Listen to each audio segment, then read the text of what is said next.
오산교회 제자훈련. 오늘의 주제는 하나님과 나입니다. 보잘것없는 인간이 하나님을 안다는 것만큼 자랑스러운 것이 또 있을까요? 하나님을 아는 것은 최고의 지식이요, 인간을 인간답게 만드는 가장 귀한 일입니다. 이 점에 대해 스펄전 목사는 다음과 같은 말을 했습니다. 하나님의 자녀의 관심을 끌 수 있는 가장 차원 높은 과학이자 가장 위험 있는 철학은 그가 아버지라 부르는 위대한 하나님의 이름과 본질과 인격과 사역과 행하심과 존재하심에 대해 연구하는 것입니다. 우리가 하나님을 깊이 묵상할수록 삶이 고귀해지고 흔들리지 않는 확신이 있게 됩니다. 그것은 너무 광대한 주제이기 때문에 우리의 모든 생각들이 그 광대함 속에서 길을 잃어버리게 되고, 그 주제가 너무나 깊은 것이기 때문에 우리의 자랑이 그 무한함 속에 묻혀버리게 됩니다. 여러분 자신을 하나님이란 깊은 바다에 빠뜨려 보십시오. 그의 무한하심 속에 잠겨 보십시오. 그러면 여러분은 휴식의 침상에서 원기를 되찾고 다시 힘이 넘쳐서 일어나게 될 것입니다. 그렇습니다. 하나님을 아는 지식은 이 세상에서 가장 고귀한 것입니다. 또한 하나님과의 만남은 우리 삶에 활력을 주고 에너지를 줍니다. 성경의 첫 장은 이렇게 말씀을 시작을 하고 있습니다. 창세기 1장 1절, 태초에 하나님이 천지를 창조하시니라. 창세기는 태초에로 시작됩니다. 그렇게 시작된 성경은 요한계시록에서 이렇게 말씀을 맺고 있습니다. 나는 알파와 오메가요, 처음과 마지막이요, 시작과 마침이니라. 아멘. 시간에 시작과 끝이 있다는 표현, 하나님께서는 이 세상의 시작과 마지막이 되시는 유일무이한 하나님이시다라는 사실을 선포하는 것입니다. 그런데 신기하게도 성경에는 또 다른 시간을 한 번 더 말씀하고 있습니다. 바로 에베소서 1장 4절에서 5절입니다. 곧 창세전에 그리스도 안에서. 아멘. 성경은 세상에 시간이 있기 전, 시간이라는 것이 존재하는 시작이 있기 전에 이미 하나님이 존재하고 계셨고, 그 창세전에 하나님께서는 세상을 향해서 예정하고 계셨다라고 설명을 하고 있습니다. 우리 사람은 시간에 속해 있기 때문에 창세전에 대해서 경험할 수 있는 방법이 없습니다. 그래서 창세전이라는 것이 무엇인지 사실 알 수가 없습니다. 이처럼 하나님의 시간은 우리 사람의 시간과 다르며 인간의 지성을 초월합니다. 따라서 우리가 하나님의 뜻을 이해할 수 없을 때는 깨닫게 해달라고 간구함으로 그 뜻을 이해해야 합니다. 내 생각과 내 뜻대로 하나님을 이해하려고 하는 것은 어리석은 일일지도 모릅니다. 이해하지 못한 것은 이해를 못했다고 하는 겸손함이 필요하며 함부로 하나님을 해석해서는 안 되는 것입니다. 성경은 또한 이렇게 말씀을 합니다. 내가 새벽 날개를 치며 바다 끝에 가서 거할지라도 곧 거기서도 주의 손이 나를 인도하시며 주의 오른손이 나를 붙드시리이다. 아멘. 성경은 우리를 두고 하나님께서 간섭하시는 대상이라고 말을 합니다. 하나님은 왜 우리를 간섭하시는 걸까요? 그것은 쭉 거슬러 올라가 보면 우리 사람이 타락했었던 원인에 대해서 살펴볼 필요가 있습니다. 우리 사람은 어떤 존재일까요? 자유를 갈망하는 존재지요. 우리는 내가 스스로 무언가를 선택하고 내가 기쁜 인생을 살아가고 나만의 행복을 추구하는 것으로 생각을 합니다. 하지만 종교개혁자 칼빈은 우리 사람에게는 어떤 의지가 있느냐? 자유로운 의지가 아니라 사단의 권세에 매여 있는 노예 의지라고 설명을 했습니다. 쉽게 설명드리자면 어둠의 권세가 인간의 의식 속에 깊이 녹아있지요. 왜요? 우리 사람은 영적으로 타락하여 죽어 있기 때문입니다. 우리는 타락한 사람입니다. 우리의 생각도 타락되어 있고 우리의 심성도 타락되어 있습니다. 그렇기 때문에 우리는 자신이 어둠의 권세, 즉 사탄의 조종 아래 있다는 사실을 전혀 알지 못합니다. 그래서 예수님께서 자신을 조롱하고 못 박고 죽이려고 하는 사람들을 향해 이렇게 하나님께 기도했던 것이지요. 아버지요, 저들의 죄를 사하여 주옵소서. 저들은 자신이 무엇을 하고 있는지를 모릅니다. 예수님께서 모른다고 말씀하신 우리의 모습들, 즉 우리는 우리 스스로가 자유롭게 살고 있다라고 생각을 하지만 사실 죄의 종노릇하는 노예 의지를 가지고 살아가는 존재에 불과하다라는 사실입니다. 자유라는 말은 누구에게 어울릴까요? 자유라는 말을 엄격히 정의하자면 스스로 말미암는다라는 것인데요. 세상에 스스로 존재하는 존재는 오직 하나님 한 분뿐이십니다. 하나님이 계시지 않으면 사람은 존재할 수가 없습니다. 즉 사람은 스스로 존재하는 존재가 아닙니다. 오직 하나님 한 분만 창세 전에도 계셨고 스스로 하나님 되시는 분이십니다. 그러므로 자유라는 말은 오직 하나님께만 어울리는 절대적인 언어입니다. 피조물인 우리 사람은 하나님께 매여 있든지 아니면 사단의 종노릇을 하든지 둘 중 하나입니다. 이처럼 인간은 타락했기 때문에 절대적인 자유의지가 없습니다. 그러므로 인간의 자유의지는 하나님 안에 있을 때에 자유로울 수 있는 것입니다.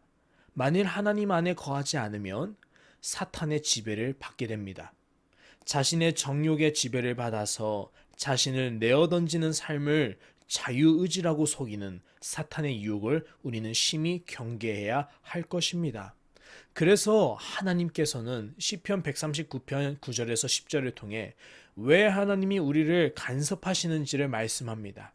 내가 새벽 날개를 치며 바다 끝에 가서 거할지라도 거기서도 주의 손이 나를 인도하시며 주의 오른손이 나를 붙드시리이다. 아멘. 세상에서 가장 빠른 비행기를 타고 세상의 끝자락을 간다 할지라도 우주선을 타고 달나라를 간다 할지라도 바다 끝에 가서 거할지라도 모든 곳에 하나님은 나를 따라오십니다. 그 이유는 거기서도 온전하지 못한 나를 돌보시고 인도하시고 보호하시기 위해서입니다. 하나님께서 우리를 간섭하시는 것은 우리를 미워하셔서가 아니라 나를 너무나도 사랑하시기 때문에 나를 끝까지 따라다니시는 것입니다. 이처럼 하나님께서 사람을 창조하셨을 때 하나님의 사랑을 가지고 듬뿍 우리를 창조하셨습니다. 우리는 하나님의 사랑을 인정하고 하나님께 감사해야 하겠습니다. 다음으로 우리가 나눌 것은 이 말씀입니다. 함께 읽어보겠습니다. 하나님이 자기 형상 곧 하나님의 형상대로 사람을 창조하시되 남자와 여자를 창조하시고 하나님이 그들에게 복을 주시며 아멘. 하나님은 우리를 하나님과 교제할 수 있도록 하나님을 닮은 사람으로 창조하셨습니다. 제가 우리 강아지를 기르는데요. 아무리 저희 강아지를 사랑하고 좋아해도 한계가 있습니다. 왜요? 서로 대화가 한계가 있기 때문에 이 아이가 저에게 원하는 것이 무엇인지를 알 방법이 없고 이 아이도 제가 원하는 것이 무엇인지를 알 방법이 없을 때가 있습니다. 그래서 사람과 강아지는 서로 대화하는 방식이 사람과 사람이 대화하는 것과는 다를 수밖에 없는 것입니다. 그런데 하나님은 우리 사람을 지으실 때 하나님을 닮게 지으셨다고 합니다. 하나님이 자기 자녀를 낳으시듯 우리를 창조하셨다고 합니다. 그 목적이 무엇이겠습니까? 하나님과 함께 교제를 자유롭게 할 수 있도록 우리를 하나님의 형상을 닮게 창조하셨다라는 것을 의미합니다. 그러므로 하나님의 인격을 우리도 본받을 수 있는 것이고 하나님의 지식과 하나님의 감정과 하나님의 의지도 우리가 담게 되었던 것입니다.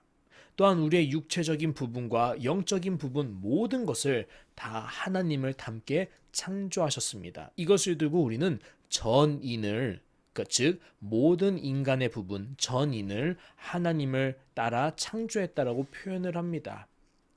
이처럼 하나님께서는 사람을 창조하신 후에 심히 만족해 하셨고 말할 수 없는 축복을 한량없이 부어주셨지요.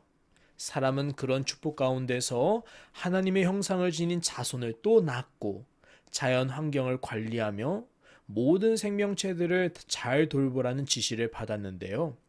하지만 이 모든 것을 완전히 뒤엎어버리는 사건이 일어났었지요. 즉 사람이 하나님 앞에 범죄함으로 이 모든 특권을 잃어버리게 되었던 것입니다. 이처럼 인간이 하나님의 형상과 모양대로 창조되었다는 것, 곧 하나님의 성품의 영향을 받아 지음받았다는 것을 의미하는데, 그러나 인간이 죄를 지음으로 하나님의 형상을 잃어버리게 되었습니다. 그것은 곧 우리를 타락이라고 부릅니다. 우리가 타락했다. 인간이 타락했다라고 설명을 합니다. 우리가 하나님 앞에 범죄함으로써 모든 잃어버린 특권들이 있습니다. 가장 큰 특권이 무엇일까요? 바로 하나님의 형상입니다. 다른 말로 하면 하나님의 성품이라고 할 수 있고 하나님의 거룩하심이라고도 할 수 있습니다. 말씀은 이것을 이렇게 설명합니다. 하나님을 따라 의와 진리의 거룩함으로 지으심을 받은 새 사람을 입으라. 아멘. 하나님의 형상을 잃어버린 타락한 인간이 예수를 주로 고백하며 하나님 앞에 다시 나아갈 때 우리는 새 사람을 입게 됩니다. 하나님이 우리를 다시 하나님의 형상을 회복시켜 주신다는 거예요. 그때 하나님의 형상을 따라서 무엇을 회복시켜 주시냐? 의와 진리의 거룩함으로 우리를 다시 새롭게 지으신다라고 말씀합니다. 즉, 이 말씀은 매우 중요한 말씀이죠. 우리가 타락할 때 하나님의 형상을 잃어버린다는 것인데, 그렇다면 우리가 회복할 때 다시 되찾을 하나님의 형상의 정체가 무엇인가? 즉, 우리는 하나님의 어떤 형상을 따라서 창조되었는가? 바로 하나님의 진리의 거룩함, 그것에 따라 우리는 창조되었다라고 말씀을 하는 것입니다. 여기서 의는 두 가지가 있습니다. 말 그대로 올바른 삶, 또 다른 의미는 하나님과의 올바른 관계를 의미합니다. 두 번째로는 거룩함입니다. 거룩함은 세상으로부터 구별된 성결한 삶을 의미합니다. 그리고 이 의와 거룩함 두 가지 덕목은 모두 진리로부터 비롯되었는데요. 진리란 하나님의 영원하신 말씀을 의미합니다. 그래서 성경은 또 이렇게 말씀을 합니다. 이제는 너희가 이 모든 것을 벗어버리라. 곧 분함과 노여움과 악의와 비방과 너희 입에 부끄러운 말이라. 너희가 서로 거짓말을 하지 말라. 옛사람과 그 행위를 벗어버리고. 아멘. 여기서 말하는 옛사람의 특징이 무엇이 있나요? 서로 거짓말을 하는 것이 있고요.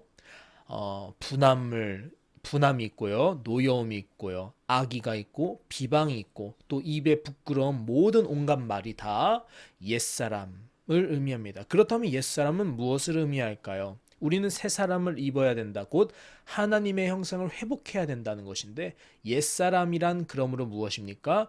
우리가 하나님의 형상을 잃어버릴 때 우리의 모습을 의미합니다. 하나님의 형상을 잃어버린 나의 모습이 곧 옛사람입니다. 우리가 가족이 서로 불화하고 세상에 온갖 병폐와 비극이 생기게 된 원인이 어디에 있을까요? 우리 사람이 하나님을 떠나서 하나님의 형상을 잃어버렸기 때문이 아닐까요? 그러므로 우리가 예수님을 보고 자신의 죄를 깨달아서 하나님께 회개하고 뉘우쳐 돌아올 때, 즉 그리스도인으로 거듭날 때 우리는 새롭게 태어나는 것이죠. 그때 우리는 옛사람을 벗어버리고 하나님의 형상을 회복하게 되는 것입니다. 하나님의 형상을 따라 온전한 성품이 생깁니다. 원수를 사랑할 수 있는 성품이 생깁니다.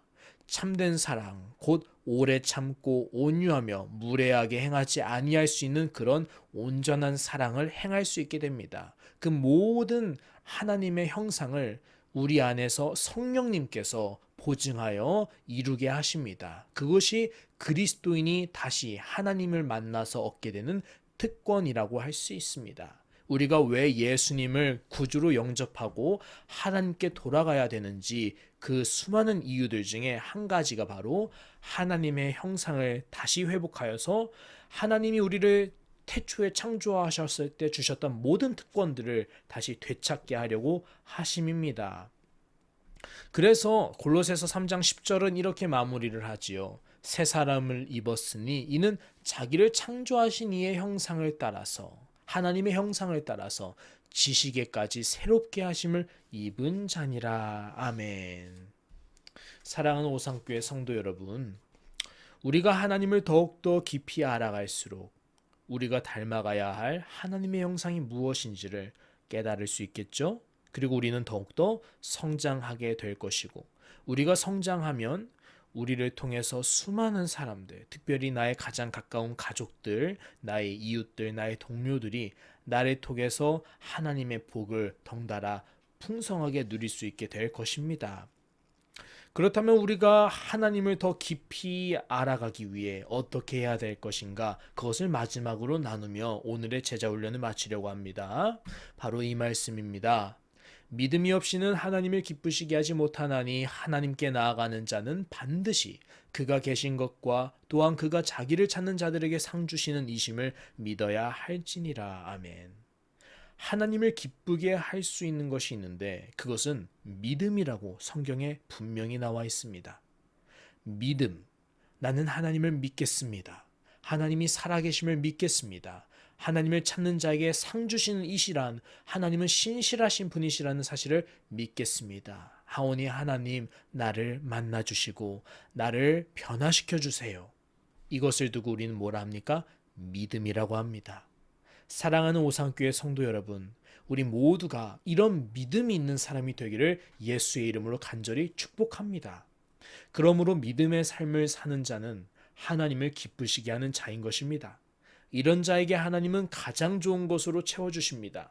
가장 지혜로운 사람은 다른 그 무엇보다도 날마다 그날에 필요한 믿음을 구하며 믿음대로 사는 사람일 것입니다. 우리 모두가 이런 지혜를 사모할 수 있기를 간절히 소망합니다. 기도하겠습니다. 살아계신 하나님 아버지, 세상을 바라보면 비관주의자가 되지만 하나님을 바라보면 낙관주의자가 된다는 성 어거스틴의 말을 기억합니다. 하나님, 세상이 아무리 혼탁하고 추악하다 할지라도 나를 위해서 죽으시고 다시 사신 하나님의 아들 예수 그리스도의 사랑을 바라볼 때 우리가 세상에서 아직 살아야 할 이유를 찾게 되고 하나님의 형상을 회복해야 될 동기를 찾게 됩니다. 하나님의 형상을 온전히 회복하게 하여서 나의 사랑하는 가족을 살리게 하옵시고 나의 사랑하는 사람들을 회복시켜 줄 수 있는 하나님의 사명자가 될 수 있도록 인도하여 주옵소서. 나의 마음과 목숨과 뜻을 다해 하나님을 사랑하길 원하오며 예수 그리스도 이름으로 기도합니다. 아멘.